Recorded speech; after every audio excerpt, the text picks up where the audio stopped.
Okay, now we want to develop for you some of the case histories that we promised you earlier on in this tape.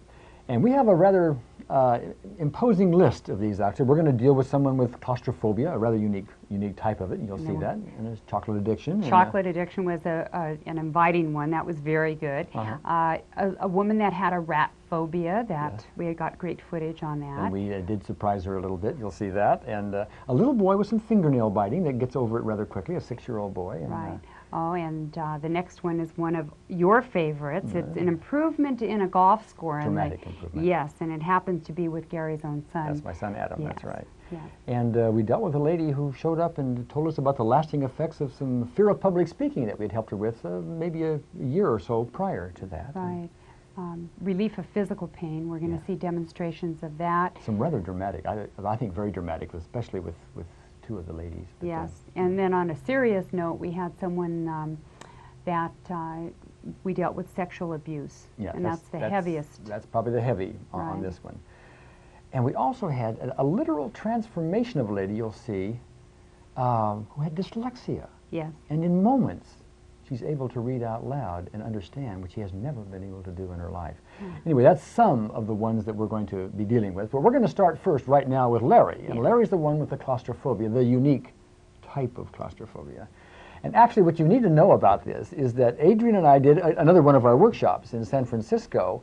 And Larry had mentioned that he had this phobia about being in the back seat of a moving car in a busy traffic. So what did we do for him? At the break. At the break.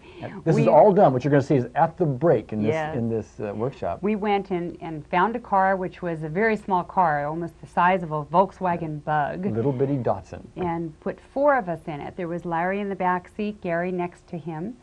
His friend Tony was driving, Larry's and I was friend, and I was sitting in the passenger seat in the front seat with the camera literally in his face, because the car was so small. I was literally in his face with the camera. I want you to imagine this. He's sitting back there, and this is his worst nightmare. The car is filled with people. It couldn't have another person in it. There are no back doors. We're in San Francisco with all the busy traffic. And we start dealing with this, and we have several aspects to show you here. This is another one that doesn't go to 0 right away. Okay? Right, because we're dealing with the aspects of the crowded car, being in very heavy traffic. So there's many things that are coming up. Yeah, and his intensity tends to come up and then go down a little bit. And those are all evidence, by the way, of some aspects showing up. And we don't always know what the aspects are. We're not always able to, put words around them, and neither is the person involved. All they know is how they feel, and so we keep getting the numbers. And anyway, he ends up with, in his words, I'm a 0 now. Couple of things. One more thing I think is really important for you to recognize here. I want you to notice how we are ever mindful of not causing Larry any pain. We do not do anything like, go confront your fear and use courage and let's go out and do it anyway, Larry. We don't even start the car until he's ready. We don't move the car until he gives us permission, until he says he feels ready to do so. Right. And that's the way it works with these processes. So you'll notice that, in this particular vignette. Let's watch Larry. Let's watch Larry. Start the car up yet, Tony, and you probably want to get over here, okay?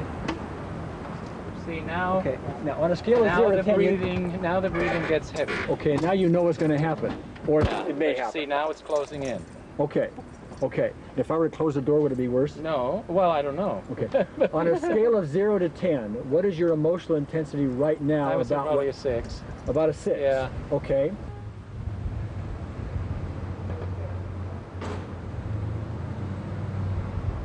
Okay. You're still was it a 1.5?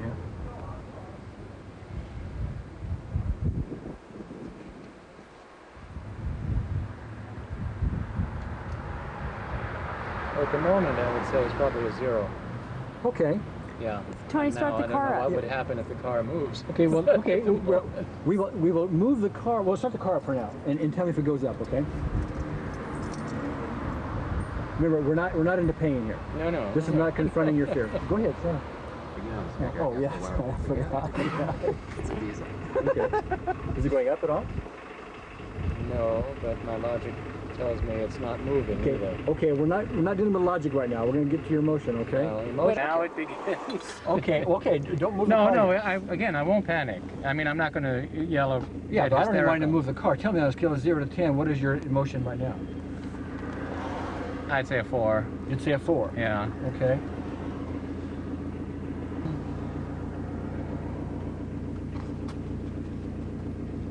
Okay, are you still a 3?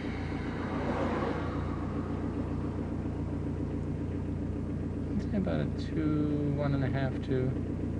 Okay, is that low enough so that we could go ahead and move and you would notice a difference? Well, we can try. I'm willing to try. Okay, but Tony, I want you to stop moving the car the minute he has any kind of reaction that we ask you to, okay? How is that? It went up a little fraction. A little fraction? Yes. Okay. Mm-hmm. As I do any of this, does any of these particular points mean any more to you than something else? Well, do you feel anything when I'm doing a particular point? yeah, it hurts. Okay. Now, on a scale of 0 to 10, what are you right now?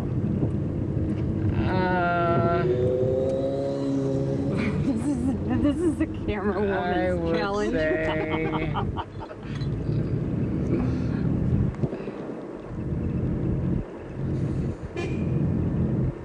4, a little less than 4. What would you normally be? I think I would be a 10, but I'd have to get out. You'd have to get out. I'd have to get out. Tony knows that. He wouldn't be in the Put car. it right No. there. How are you now? I know I'm poking on you. all the Good. place, but are you? Good, yeah. Yeah. Okay. I don't feel, I'd say it's 0. 0. Okay. 0 now. Again. Okay, and Tony, he would be a 10? Ordinarily? wouldn't Oh, be- I wouldn't be he here. wouldn't be in the I car. wouldn't be in the car. Especially He on would a never road have like start. This is worse half than a block. side street. A half a block, I would have been out. He would have found some reason Okay. to get out. What would have happened to you physically? I mean, stomach stuff or? No, just the fear, just nerves and the terror of a crash, being penned in, not being able to get out. Oh, okay. And it's a 0 right now? It's a 0 right now. Yes, and it isn't that we're doing this that makes it a 0, that I'm distracted by this, because I would be distracted in conversation with people anyway. Right. So if that distraction were going to work, it wouldn't matter what the distraction Except that if was. you were in a car, you would be like this before. You would be unable to be in a conversation. Right, I'd be speechless. He'd be, Okay. He would just yell, "Stop the car! Stop the car! Stop the car!" and get out. Okay. What you need to know, Yeah. Larry, is the chances are very good that what we've just done is permanent. I hope so. That would be nice. But we don't know that. We don't know that until some other day you get in the backseat of a car. Right, which I'd be willing to do. We want to turn now to Pam, and Pam was in one of our workshop audiences. Mm-hmm. And one thing we do quite often, just to illustrate the power of these techniques for addictive cravings, is we will pass out chocolate kisses. You go off and you buy a big bag of those, and we pass it out, to everyone. So- I do. The audience just seems to, the majority don't resist the chocolate kisses. Yeah, almost They really everybody like can it. get the yum-yums, the cravings, if you Right. will, for chocolate. That's why we use it. And Pam was particularly so. We asked the audience to measure their craving on a scale of 0 to 10, and Pam bellowed out 25. She was a 25, so In she fact, had a high craving. you'll actually see her. You'll actually see her on this video clip as she's opening the, opening the tin foil on the kiss, and you will see the craving build. But anyway, she comes up on stage, and we do these tapping techniques, and she goes to a 0. She says, "I just don't want it anymore." Now, what's fascinating about this is we put this forward as something which is a rather reliable tool to help someone get over the immediate craving. That is the withdrawal symptoms, if you will, that are there when somebody wants to get over some substance. And we use chocolate because it's kind of mild, in this circumstance. But it's true with cigarettes or alcohol or anything else. Yes. It takes the immediate craving and people just simply don't want it. And it just takes moments to do. It's a big help if you want to get over something and you're serious about getting beyond an addiction. However, once in a while, like maybe 5% of the cases, maybe 10%, but something like 5, we'll do this procedure once or twice with people, and they'll just get over their addiction, and it never comes back. It's Now, amazing. It really is gone. We've Yeah. had that report from some people. yeah, we're not advertising that to you and telling you to rely on that, but we are telling you it does happen. And I happened to see Pam's husband 3 months later, Right. and he said, "I don't know how to explain this to you, but Pam has not had one piece of chocolate in the last 3 months, which of course is unusual for someone who gets to a 25. Usually you need rather to quickly, repeat the process for the craving, but yeah, usually. you know, But at any rate, we're going to tune in now, and you're going to watch Pam, who I think you will really enjoy because she has quite a personality. So watch this. okay. Okay, what I want you to do now is I want you to take your chocolate, unwrap it, and I want you to smell it. With the purpose, don't eat it, with the purpose of getting your desire for it up. Right. Now, yeah, there we go. Now what I'd like to have you do is just take a little tiny bite of it, just the little edge of it. Just take a little tiny bite, kind of tease your taste senses a little bit. Okay? Too big a bite.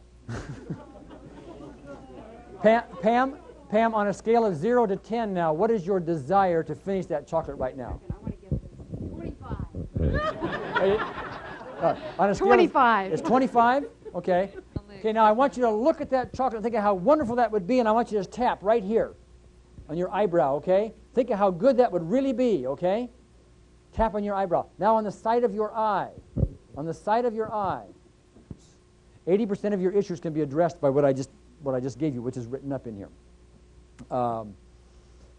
What's yours, Pam? I would say about a 4. Where is it now? I mean, no, it's a 4. It's a 4 now. Right now? Well, come on up here, would you? Would you come up? Yeah. Bring the chocolate. Bring the chocolate, would you? Okay, the question is, does he just do once and that's good forever, or just repeat it several times? It will depend on the issue. With the addiction part of it, now you usually got to do it a lot of times. Once in a while, not. But usually over and over and over again is every time somebody has the craving for something, which comes up, they don't have the craving anymore. A great tool to use if somebody wants to give up smoking, and they're serious about it, but they keep getting the monkey on their back. You just do this, and you don't want the cigarette anymore. Okay, once you've found your combination. Some phobias, boom, one time, and it's it.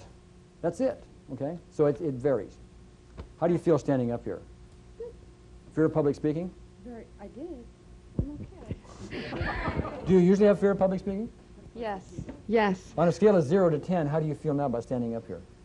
I feel fine. I mean, you have a 0 intensity about... 0. Okay. Yeah, I'm okay. Okay. Now, we're going to deal with this. You're about a 4 still? Probably less now. Probably less. What's your number now? Oh, probably 2. Okay, smell that. No. No, go ahead, smell it. I did. Oh, I smell mean, it. no, I don't. Try to get it back up. I want you to Oh. get back up above 2, okay? Go, yum, yum, yum, yum, yum. Oh, yum, yum, yum. Well, I'm sorry. No, it's okay. No, Maybe a I fresh just one. want you to, Pam, Maybe if I had a I didn't hear it. I'm sorry. a fresh one. Oh, I got one right here. I got a fresh one right I here. took a bite out of that one. Part of it's opening the wrapper. Oh, you want? It's. All right, you hold this. All right. Right. Yeah, it's like it's part of the addiction. What's your number right now on a scale of 0 to 10? Oh, it's getting up there. Oh, it is good. Okay, okay. I'm kind of embarrassed. Okay. Does that feel better? No, but All right. anything. Okay. Desire. Okay, I want you to smell it. Do whatever you need to do. Okay. What's your number now? 9. Oh, you're back up to a 9. Yeah. Oh, okay. Yeah. Take a little taste. Okay. Okay. Does that get you to a 10? Mm-hmm. It does. Okay. All right. Why don't you hold this for me, Adrian, would you? Okay. Put that down over there, could you, for the moment? Chocolate is truly my weakness. Chocolate.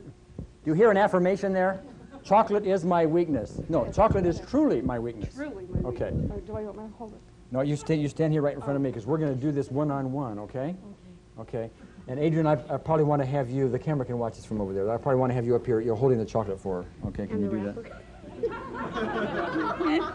Okay. Sorry. Okay, I want you to do this first of all, okay? All right. Even though I have this difficulty with a challenge with chocolate, Okay, even though I have this challenge with chocolate, I deeply and profoundly accept deeply it. and profoundly accept myself. Again.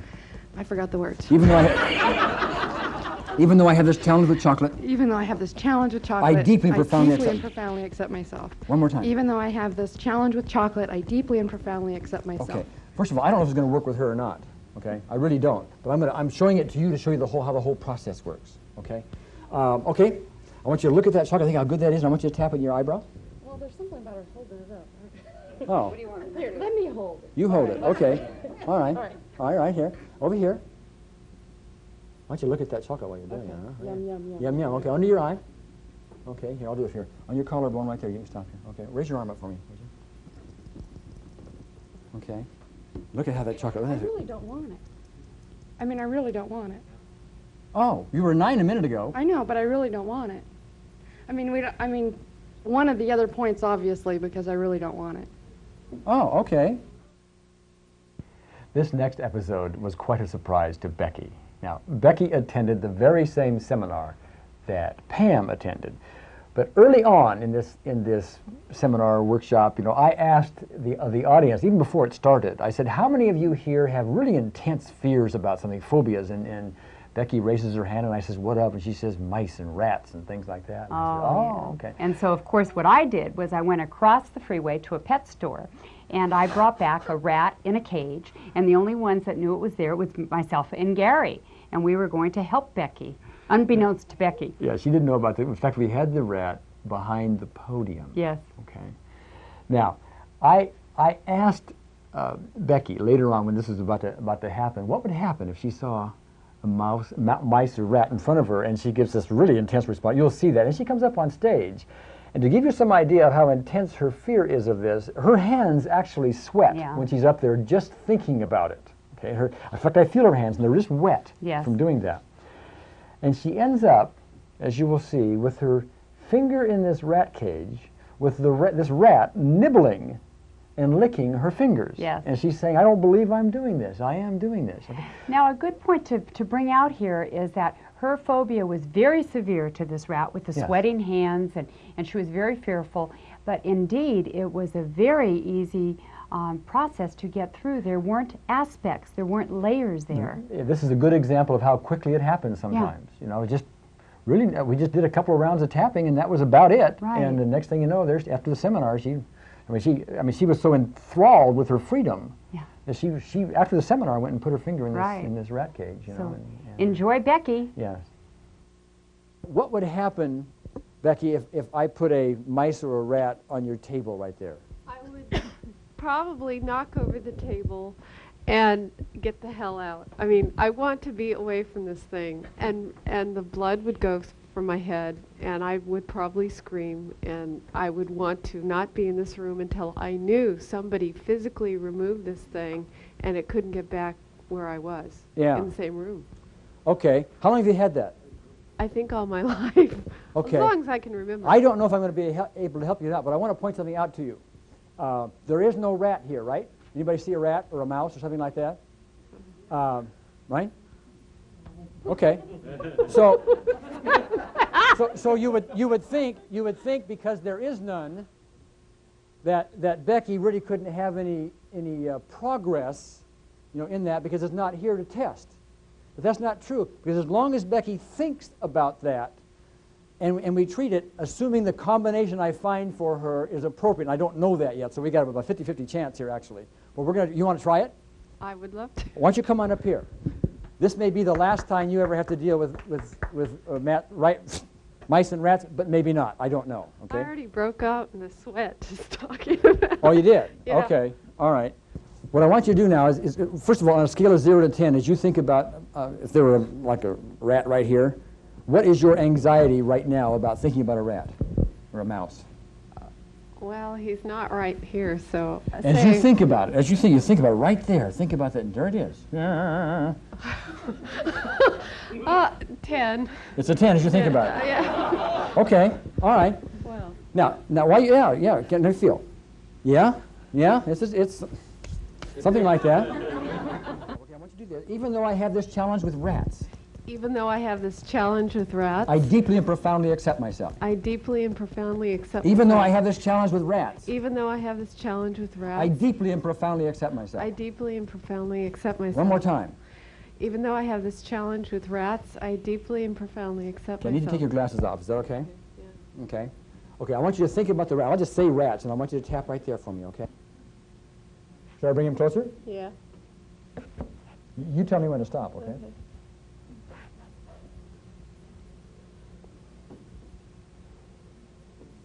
Well, he's kind of cute. Well, okay.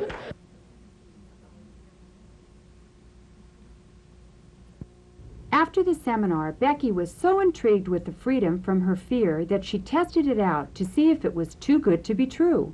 And remember, just a short while ago, she was so fearful of rats that she would have run out of the room. Oh, it's licking my finger. Yeah, I can't believe I'm doing this, really. I am doing this. This next case involves a little 6-year-old boy who quits biting his fingernails. Yeah, and this little boy actually was the son of a psychotherapist who was attending a workshop put on by Dr. Callahan, and we were at that same workshop. Yeah, and you'll see he has the little boy in his arms, and they're trying to describe this process, and he asks his son, so what did you do, or something. And he was so innocent. He said, I tapped and I hummed, and he was Whatever. just so innocent with it. Yeah. The important point here is this little boy has no preconceived idea whatsoever about what should or shouldn't work. He has no concept of this. And the power of this is he does all of this, and he stops biting his fingernails.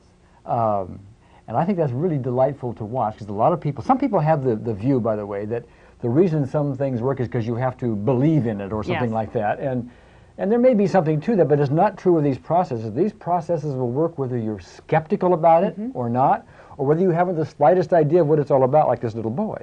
Right. So anyway, this is short and it's brief and right to the point, and it's delightful to watch. So here it is. Just got some basic introductory stuff and been working in my practice with a lot of success. And one of the things that I noticed with Stephen, who is now 6, he is a twin, is that as long as I can remember, he would be biting his fingernails. So one of the things that I did, well, Stevie, why don't you say, what did I do? He taught me how to stop. He taught me how to... What did I do? What did you do? Show him what you did to stop. And I hummed, and that's all I remember. And then what happened with your fingernails? I stopped biting them. Show your fingernails. What he did is he used to bite his fingernails all the way, I didn't even know what it's called, but I mean where there was no, what's the outside called? Whatever that is. And then I didn't even really know, I wasn't really expecting anything, except it was about 10 days, 2 weeks later that my wife usually cuts their nails. And we looked at Stevie's nails, and they were really long, and they had never been long before. And Stevie said, "Daddy, don't you know why you taught me how not to do this anymore? I just do this." All right? Okay, so that's the story. Say bye to everybody. Bye. One of the most stunning uses of EFT happens to be in the world of sports and sports performance, as a matter of fact. Oh, yes, and this next example is actually you using it with your son Adam with his golf score. That's right. In fact, ask any accomplished athlete, and I think they will tell you that their emotions and their attitudes have a lot to do, a major contributor to their performance on the sports field. Oh, In fact, yes. there are even such things called sports psychologists nowadays, which are hired by professional teams and so on and so forth. I cannot think of a more powerful tool to use, because what this does is neutralizes negative emotions. And if you're on the golf course and you're thinking negative thoughts, it actually builds a little tension in your muscles, which has something to do with your timing, and timing is everything in sports, especially golf. But that's true in baseball, it's true in football, and basketball, and tennis, and I don't care what sport it is, it's all there. So if we can somehow neutralize those negative emotions, which we did with Adam, Yes. don't be surprised if you don't have a major change in what's going on in your performance. Now, Adam is not an accomplished golfer. He likes to play a 9-hole course, and his typical, and you'll see, we have an interview here, his typical score is like 55 to 60, which we figure is about a 57 on average, something like that. A lot better than me. And me, as a matter of fact. I haven't played golf in a long time. And all I have him do here is a very shorthand version of these techniques before every shot. Now, you're going to see film here, and we're going to show the shorthand version before the first shot. But after that, we're going to show you a few more shots, some good, some not so good. And then we sit down at the end of this, and there's a rather dramatic change in what happens with his golf score for the first time ever. It's really something to watch, so here it is. Okay. You've shot this course before? Yes. Many times? Many times. How many times? 10 or 15. 10 or 15 times. And your average score is in the mid-50s? Around there, maybe a little more. Oh, 55, 56? What would you say? 55 to 60. Okay. 55 to 60, okay. and you've broken 50 once, you think. Is that right? I think, yeah. 49? Maybe 49.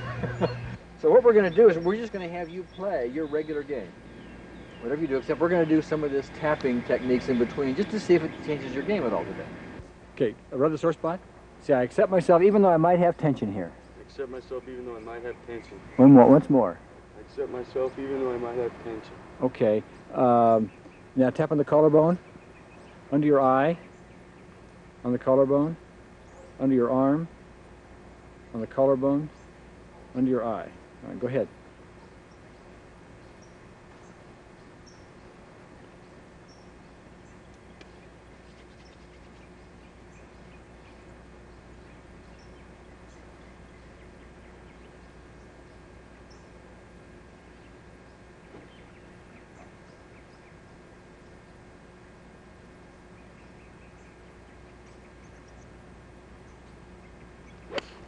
Oh, yeah. Get up there. Oh, my goodness, nice shot. Under your eye, collarbone, under your arm, collarbone. Go ahead.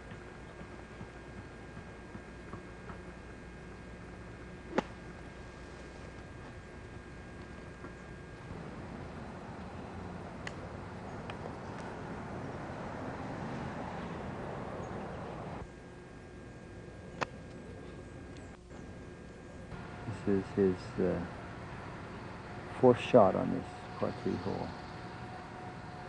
Hole number 7.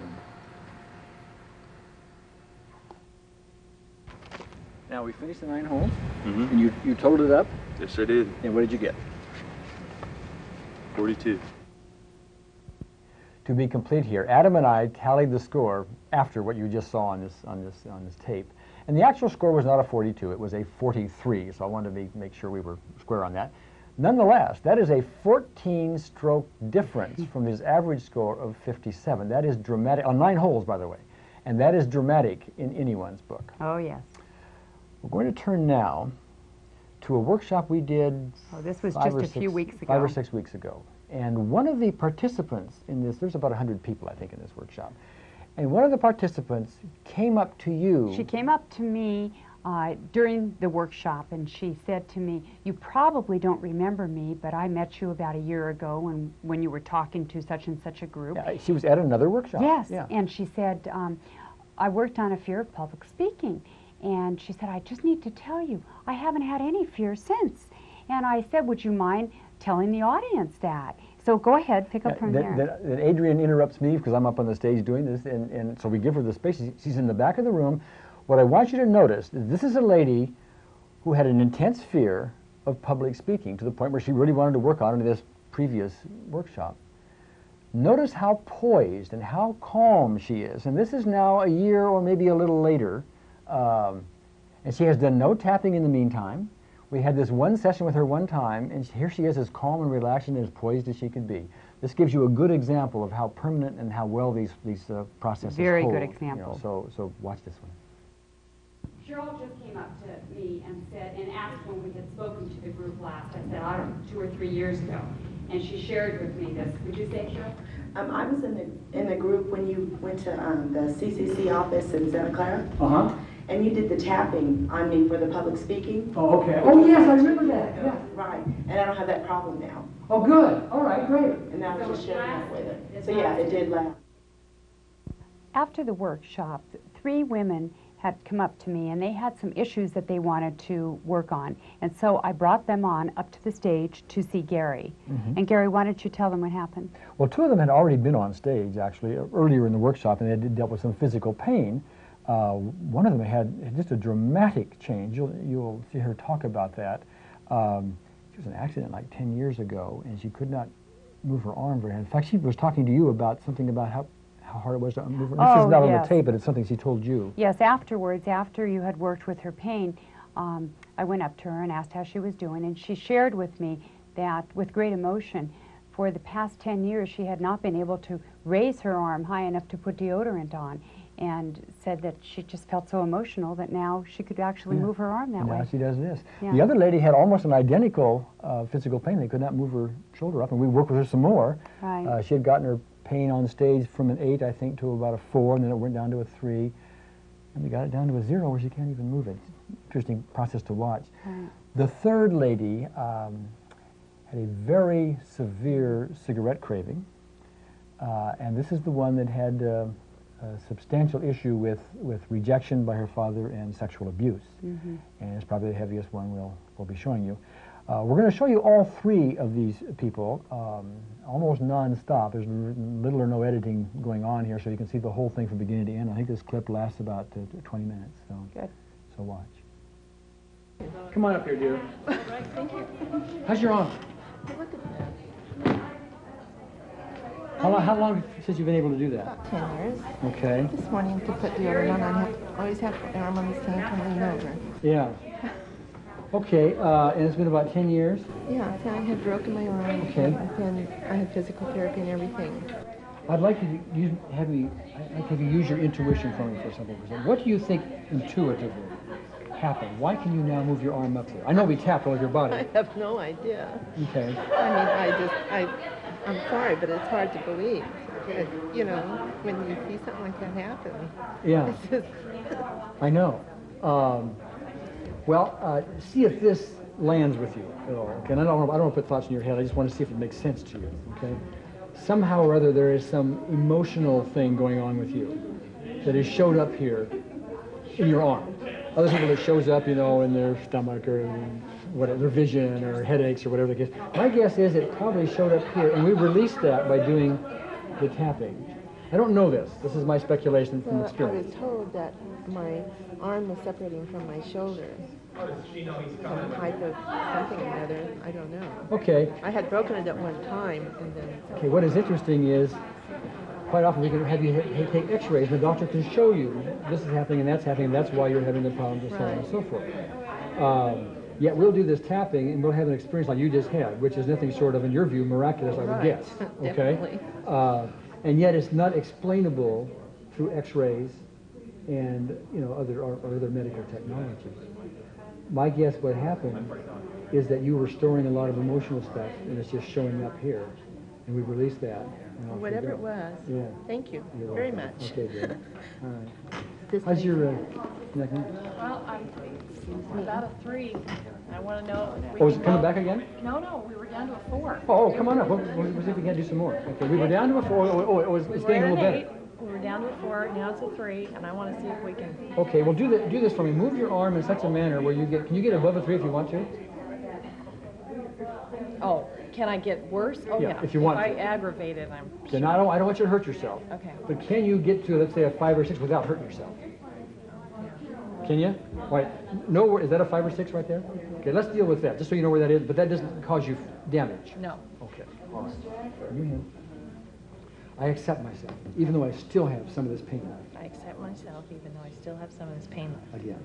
I accept myself, even though I still have some of this pain left. Even though I still have some of this pain left, I deeply and profoundly accept myself. Even though I still have some of this pain left, I deeply and profoundly accept myself. Okay. I want you to say this word. Say this remaining pain. This remaining pain. Keep saying it as I do this. This remaining pain.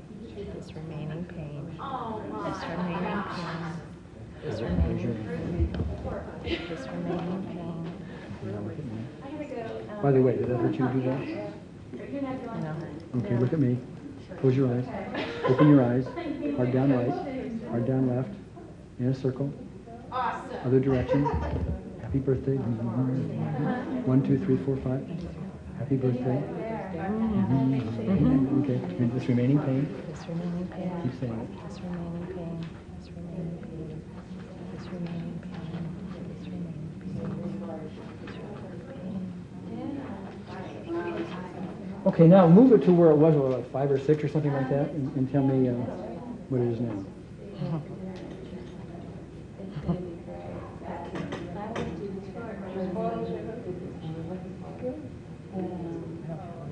You don't feel anything? Move it right to where it was, right exactly where that was, that 5. That was about right there, right? You feel, is it a 0 now, right there? Okay, now is there a way you can move it in a more exaggerated way and get some pain without damaging yourself? Does not hurt. Does not hurt. Way up like that. Go way up like that. Does that hurt? Probably a 1.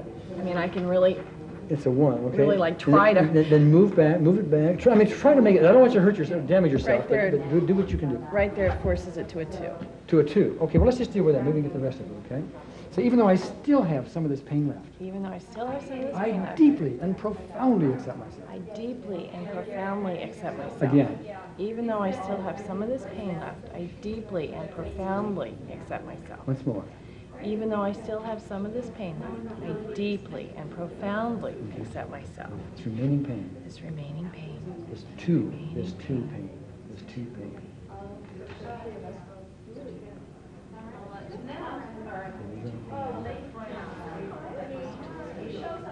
Okay. Let's check it out there. See if you can get to a 2 again, okay?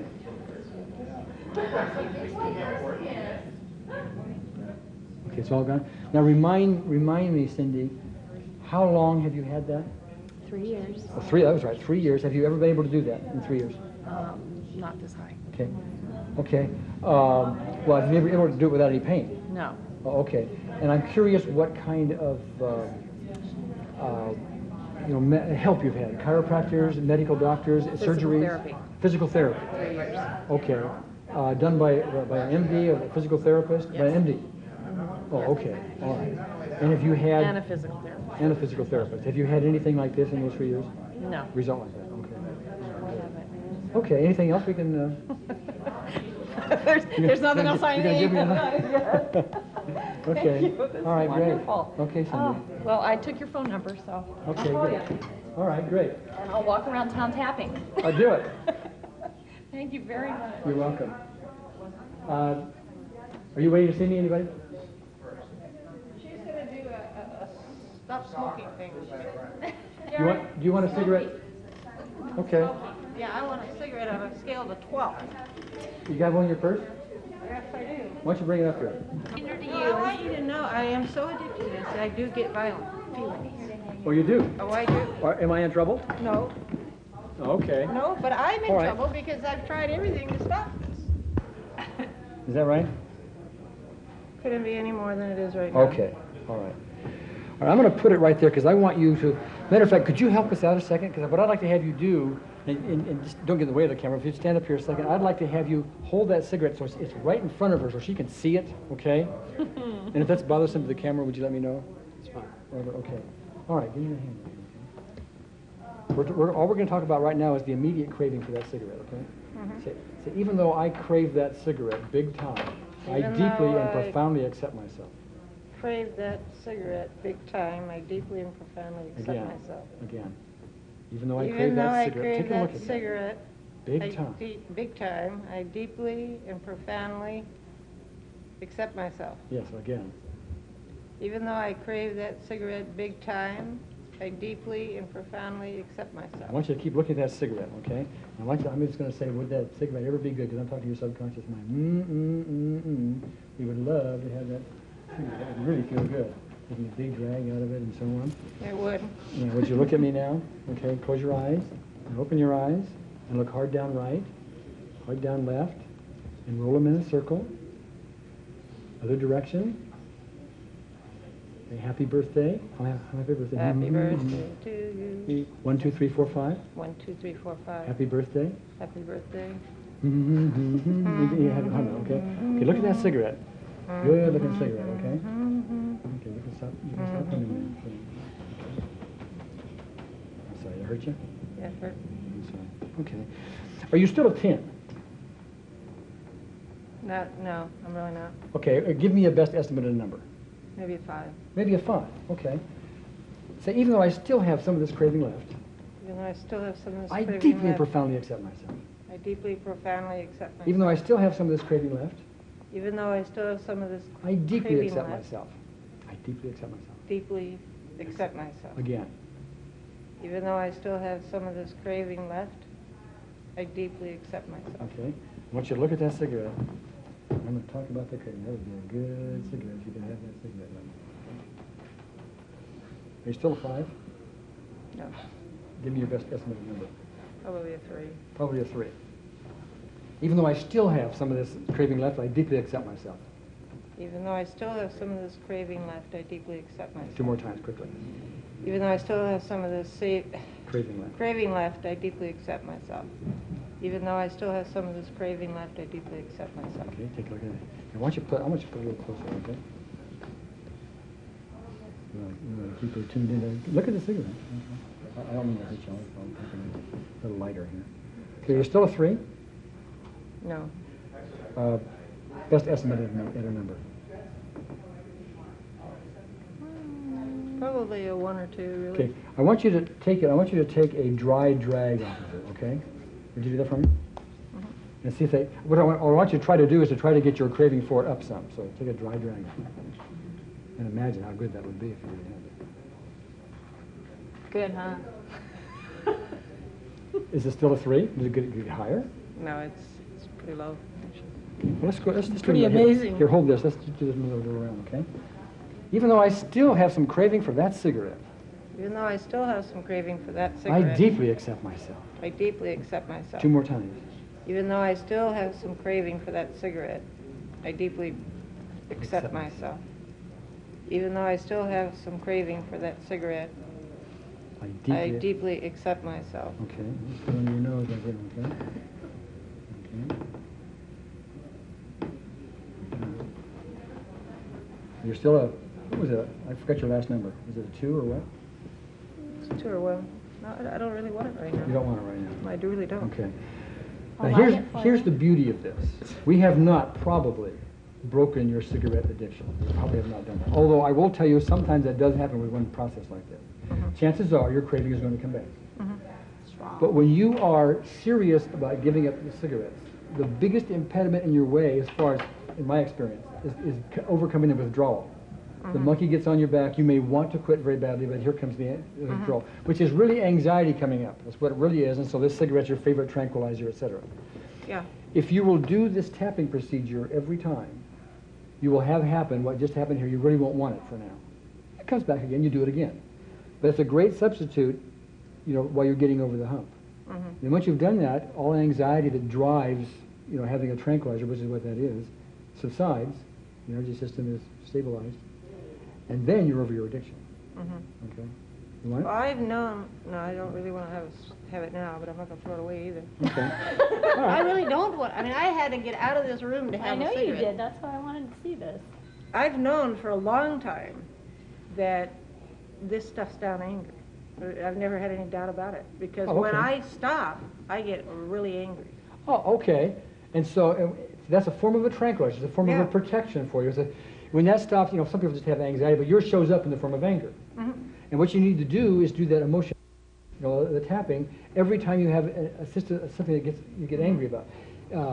Is there, you don't even have to tell me what it is, if it's private, but is there some circumstance when you think about it, you get big time angry? Oh, yeah. Can you tell me about it, or would you rather be private? Yeah, it's like smack, smack, smack ever since I was a kid. Oh, you know, okay, your real parent? Total abuse and rejection. And I'm angry about it. Okay. On a scale of 0 to 10 right now, how angry are you about that? I'm sad now. I get more sad than I do angry now. Does cigarette help quell the anger or the sadness? Both. Both. But mostly that. Right now, on a scale of 0 to 10, as you think about that, how intense are you with the sadness? A 10. You are right now? Okay. Even though I have this sadness, I deeply and profoundly accept myself. Okay, I will say it for you. I want you to hum it. Okay? Even though I have this sadness, hum it for me. I deeply and profoundly accept myself. So, even though I have this sadness, I deeply and profoundly accept myself. Even though I have this sadness, I deeply and profoundly accept myself. Okay. I will say it for you. You can accept yourself, even though you have this deep sadness. Okay? I'm going to just say deep sadness. Deep sadness as I do this, okay? Deep sadness, deep sadness, deep sadness, deep sadness, deep sadness. There's room for deep sadness, deep sadness, deep sadness, deep sadness. Is it still a 10? Is it still a 10? No. Give me a number. 8. Okay, close your eyes. Open. Hard down right. Hard down left. In a circle. Other direction. Happy birthday. 1, 2, 3, 4, 5. 1, 2, 3, 4, 5. Happy birthday. Okay, deep sadness. Deep sadness. Deep sadness. Deep sadness. Deep sadness. Deep sadness. If it was an 8, are you still an 8? No. Give me a number. 3. Okay. All right, you're in control, but can you name one incident that really gives you that sadness? Can you tell me about it? Or would you get all tense again? One incident? Mm-hmm.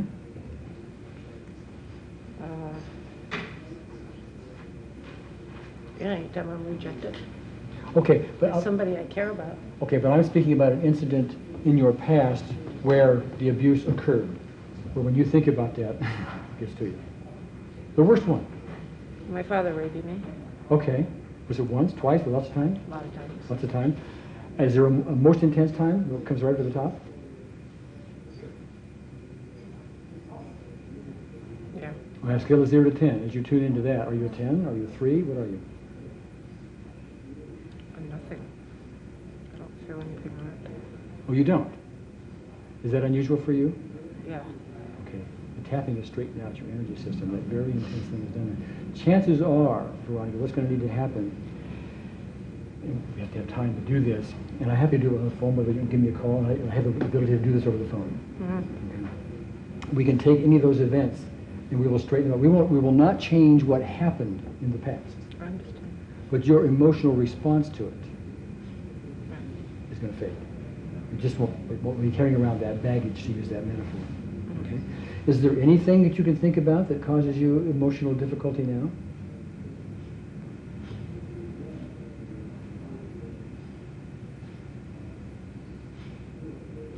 Right now, no. Okay. I spoke with Veronica over the phone a few days later to see if her heavy emotional issues stayed away. Here's how it went.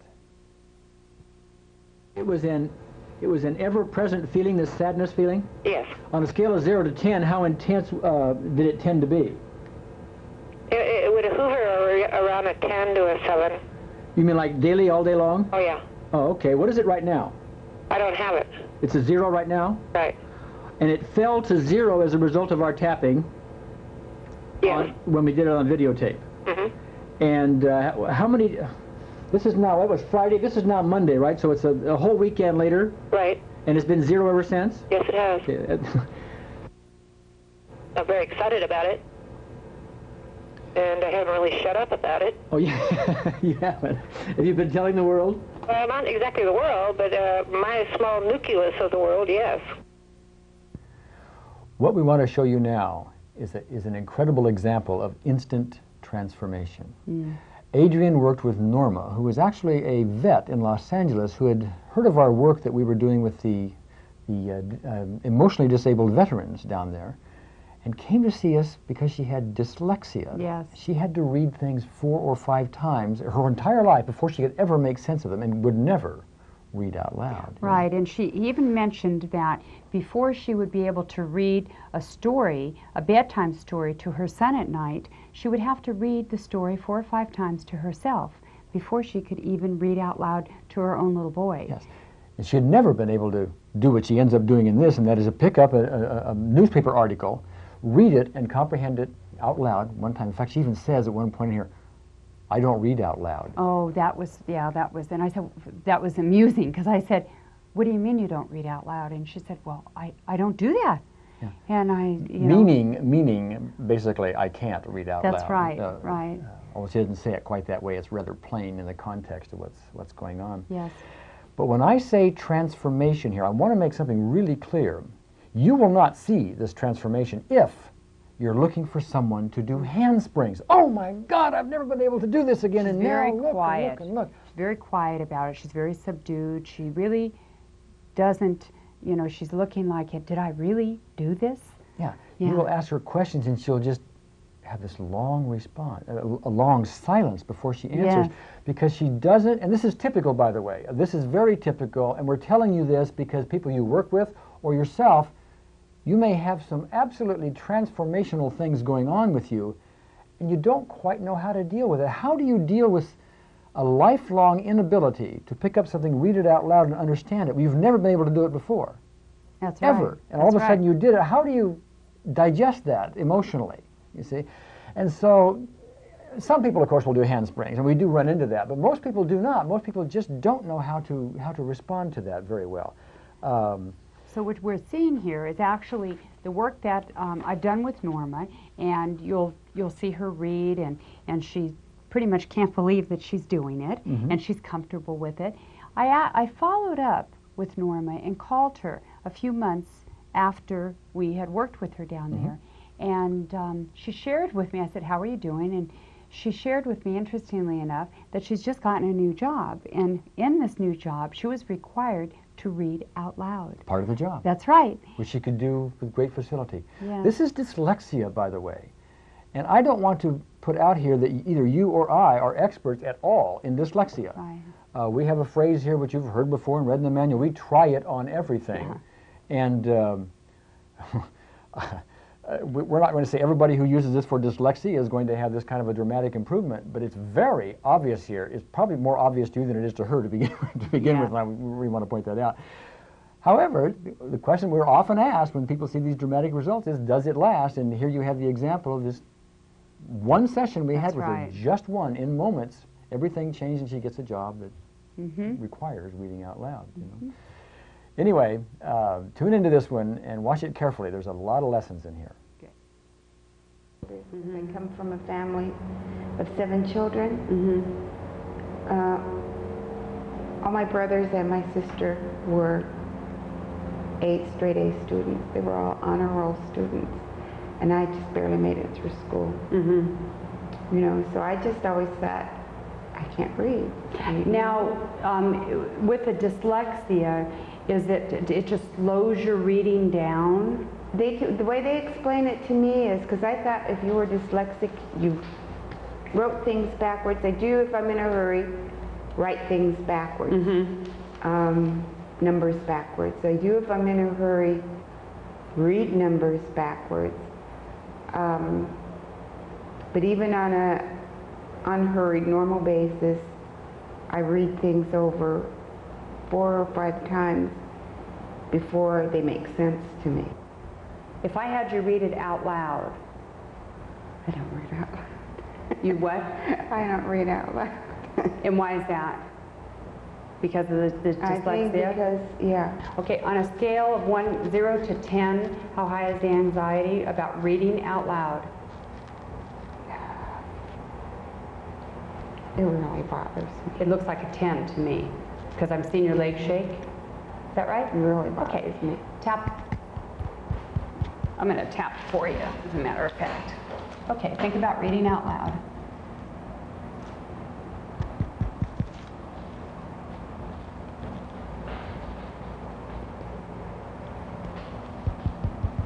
Think about reading out loud. We're going to have you left so fixed, you're going to end up probably going into public speaking, being a star. Think about reading out loud. Public speaking has never been a problem for me. Isn't that interesting? But reading out loud is. Eyes open, closed, open, down hard right, left, circle, the other way, hum, count. 1, 2, 3, hum.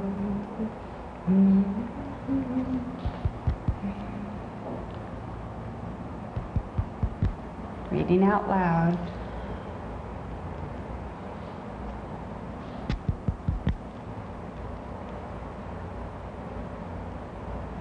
Reading out loud.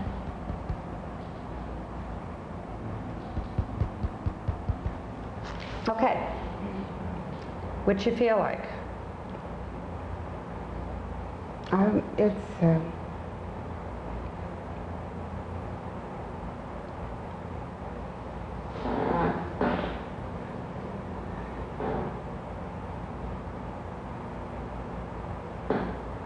okay.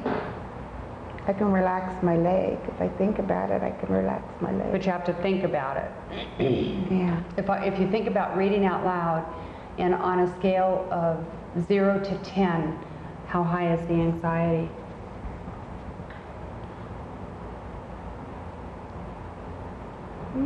It's not bad at all. Yeah, I'm seeing that you're looking It's pretty okay. relaxed. It's okay. You're all right with that? Yeah, I think I can. Do you have any anxiety about it at all? I wouldn't say none, but I would say it's not bad like before. I'm gonna still tap a little bit here. Okay. Okay. Are you feeling anxious at all about it? No. Okay. Let's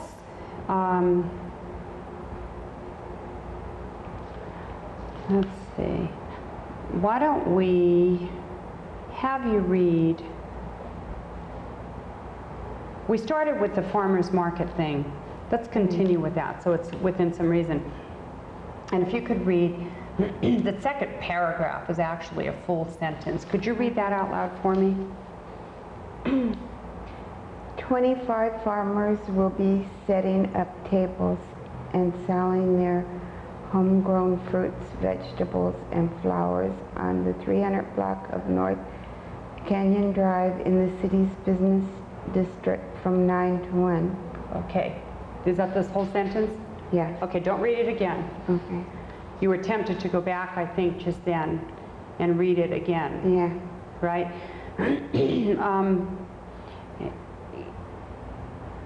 Generally, what was that sentence about? I don't want to know the numbers and what block it was on, but what was it saying?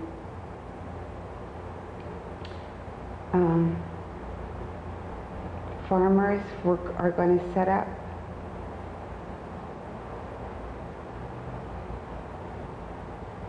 The farmers are going to set up from 9 to 1. Okay. That's what it said, basically what it said, yeah, and it just said how many farmers, 25 farmers would be setting up. When you read that, it didn't seem to me that, that you had much of a problem reading that sentence. Did you feel that you did? I concentrated real hard, you know, No, I don't think I had such a problem. I didn't feel that you did. Would you normally have had a problem reading that out loud? Yeah. Have you ever been able to read anything like that easily and retain it the first time? No. No, I honestly haven't. You haven't? Okay, see, that's an indication to me that because of stopping the zzz in your system, that we're addressing the dyslexia. Wonderful, isn't it? It is. You know, if you think about it, it is. I have never, I have a grown son, and even when I was reading to him the little children's books, I used to read them first several times before I would read to him. How do you feel when we think about reading again? Okay. Okay. Let's go for the third paragraph. All right. It's a little bit bigger. Are you nervous at all about reading that? No. Okay.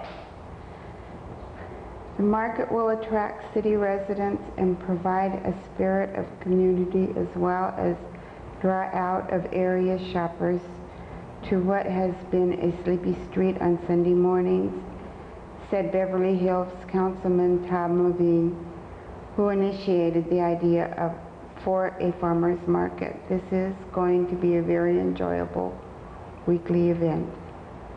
Okay, good. What did you say? What's the gist of that? That it's going to bring out people on Sunday mornings. Good. I mean, basically, they say a lot of words to say just that. They'll attract a lot of residents and provide a spirit of community. How did you feel about the way you read that? Okay. I felt good about reading it that way. Did you have any apprehension about reading out loud? No, I didn't even get a queasy stomach. My leg hasn't even tightened up. Amazing. As I mentioned, we met Norma when we took a trip down to Los Angeles to the Veterans Administration down there. And our real goal down there was to visit with the emotionally disabled veterans that had been in the Vietnam era and all the war atrocities. And these men were, most of them at least, were basically hospitalized for all these emotional traumas they had. We spent... we were there for 6 days, and this was by far the ultimate test of the procedure that we do, these techniques, because these men had been working on these issues for all these years. They've been in therapy repeatedly for, Yes. you know, how long has Vietnam been? Over 20 years. Yes. You know, and they were still having nightmares. They were even afraid to go to sleep at night. Some of them, they had insomnia. They were on very strong medication for the various items. They would cry and be visited with scenes, if you will, mental scenes of death, destruction, and pain. And it was the ultimate test. It really was. And we took our camera down there and we filmed this. And what you're going to see on the next tape is an over an hour film clip of us dealing with 6 of these men with the most intensive issues. And you're going to watch these men as issues just melt right in front of them and right in front of you, as a matter of fact. And it's one of the most glowing testimonials that we can give you to all these processes. And it's the most rewarding thing that you could imagine, having been a part of that. Yes.